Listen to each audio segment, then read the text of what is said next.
yang ke-10.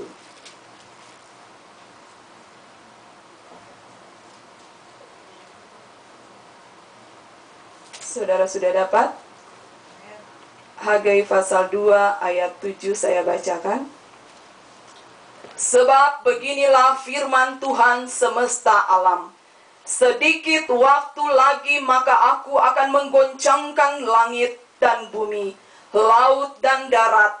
Aku akan menggoncangkan segala bangsa, sehingga barang yang indah-indah kepunyaan segala bangsa datang mengalir. Maka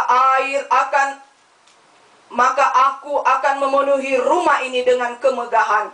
Firman Tuhan semesta alam. Kepunyaankulah perak dan kepunyaankulah emas. Demikianlah firman Tuhan semesta alam. Adapun rumah ini kemegahannya yang kemudian akan melebihi kemegahannya yang semula.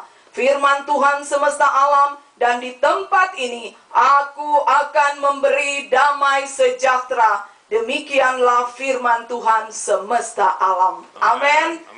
Puji Tuhan.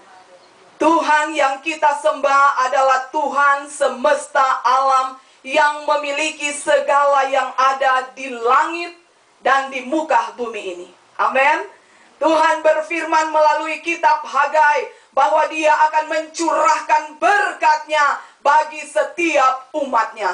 Saudara, walaupun krisis global kata dunia sedang terjadi saudara, tetapi Dia akan membedakan. Tuhan akan membedakan dari orang-orang yang tidak mengenal Tuhan. Saudara yang kekasih di dalam Tuhan, setiap anak-anak Tuhan, kita memang masuk di dalam dunia ini, kita sedang berjalan, kita ada saudara saat ini. Tetapi saudaraku yang kekasih, kita tidak usah takut. Kita punya Tuhan semesta alam. Dialah yang mengendalikan keadaan situasi dunia ini. Secara manusia, secara kasat mata kita memang melihat dan mungkin kita alami saudara. Sulit, susah, ataupun ada banyak hal yang kita dengar di luar sana. Saudara, memang itu akan terjadi kata firman Tuhan. Di akhir zaman dunia akan menuju kepada kebinasaan. Tetapi firman Tuhan katakan dunia yang akan menuju kepada kebinasaan. Tetapi anak-anak Tuhan ada dalam perlindungan Tuhan. Amin. Kita tinggal di dalam dunia ini, tetapi firman Tuhan bilang kita bukan warga negara dunia ini. Kita adalah warga kerajaan sorga. Kita hanya menumpang saudara, hanya sementara. Kita hanya sambil lewat. Kenapa kita diizinkan lewat di dalam dunia ini? Supaya teruji, supaya kelihatan mana anak-anak Tuhan yang sungguh-sungguh dan mana yang tidak. Tuhan izinkan kita ada, kita jalan bersama-sama, saudara. Tetapi kita percaya bukan juga karena kuat kita, bukan karena hebatnya kita juga, sehingga kita boleh ada. Tetapi karena kemurahan Tuhan, karena anugerah Tuhan, kita boleh diberikan kekuatan, diberikan kemampuan. Saudara yang kekasih, seringkali kita menanyakan saudara, ada banyak begitu janji-janji Tuhan yang Tuhan berikan di dalam hidup kita. Dan seringkali saudara mungkin kita menanyakan janji Tuhan ini. Kita sedang berjalan, kita sudah berusaha untuk meraih berkat. Kita sudah bekerja.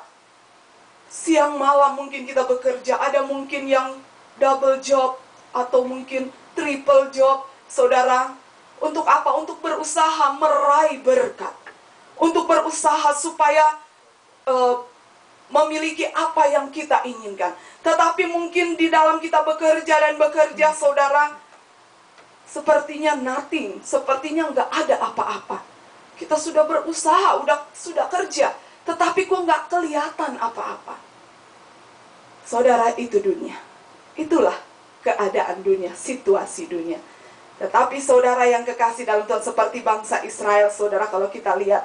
Jadi kehidupan tahun demi tahun berlangsung, keadaan kondisi yang seperti ini, saudara, kita merasa seolah-olah Tuhan berdiam diri. Seolah-olah mana katanya Tuhan janji berkat. Katanya Tuhan akan memberkati saya. Tetapi kok sepertinya nggak ada berkat itu. Saya sedang nggak ada apa-apa Tuhan. Saya nggak bisa. Saudara, Kita berusaha sebisa mungkin, sekuat tenaga, saudara. Tetapi ada satu rahasia pencurahan berkat dalam hidup kita yang seringkali kita lupa, yang seringkali kita lalai, yang seringkali saudara terabaikan di dalam hidup ini. Apa rahasia untuk menerima aliran berkat dari Tuhan? Mari sama-sama kita lihat di dalam Hagai pasal 1 ayat yang ke-6. Ayat yang ke-6 dikatakan di sana, kamu menabur banyak, tetapi membawa pulang hasil sedikit. Kamu makan, tetapi tidak sampai kenyang. Kamu minum, tetapi tidak sampai puas. Kamu berpakaian, tetapi badanmu tidak sampai panas. Dan orang-orang yang bekerja untuk upah, ia bekerja untuk upah yang ditaruh di dalam pundi-pundi yang berlobang. Beginilah firman Tuhan semesta alam. Perhatikanlah keadaanmu. Ayat 8. Jadi, naiklah ke gunung, bawahlah kayu dan bangunlah rumah itu. Maka aku akan berkenan kepadanya dan akan menyatakan kemuliaanku di situ. Amin. Haleluya. Saudara yang kekasih di dalam Tuhan, bangsa Israel mereka telah bekerja dengan susah payah, tetapi saudara tidak dapat menikmati hasilnya.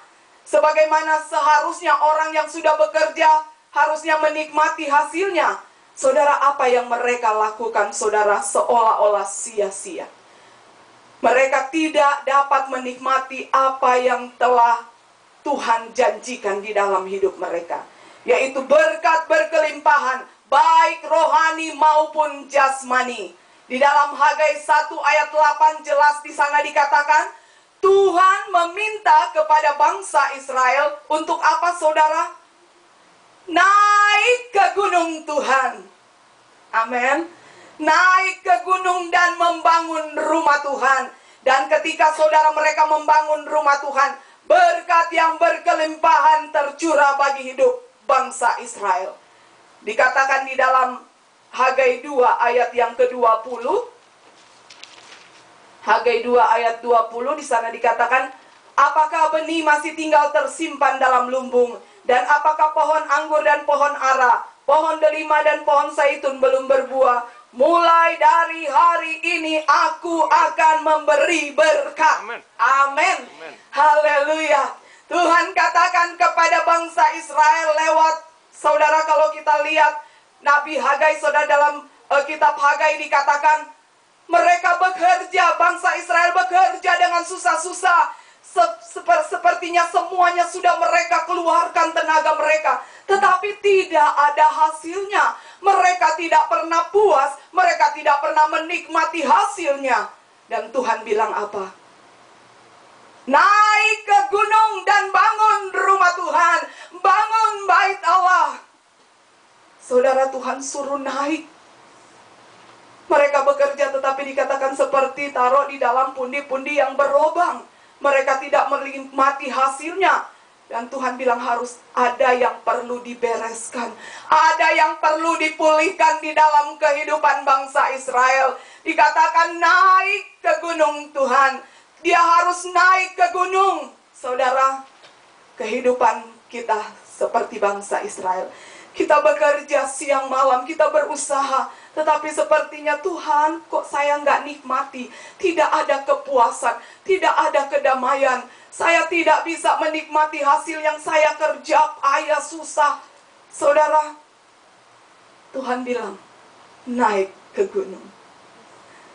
Tuhan bilang, cari dahulu kerajaan sorga dan kebenarannya, maka yang lainnya akan ditambahkan. Amin. Utamakan Tuhan di dalam segala perkara. Saudara, firman Tuhan katakan, kalau engkau melakukan firman Allah, ujilah aku. Saudara, Tuhan bilang, kamu boleh uji. Kalau kita lakukan firman Allah, Tuhan bilang, kamu boleh uji saya. Kalau Tuhan yang berkata, ujilah aku. Saudara, itu tidak main-main. Tuhan tidak pernah berdosa dan Tuhan tidak pernah salah, dia tidak pernah gagal. Saat kita mengutamakan Tuhan di atas segala-galanya, maka Tuhan pun akan mengutamakan kita. Amen. Dia melihat, dia menghitung apa yang kita buat di dalam Tuhan.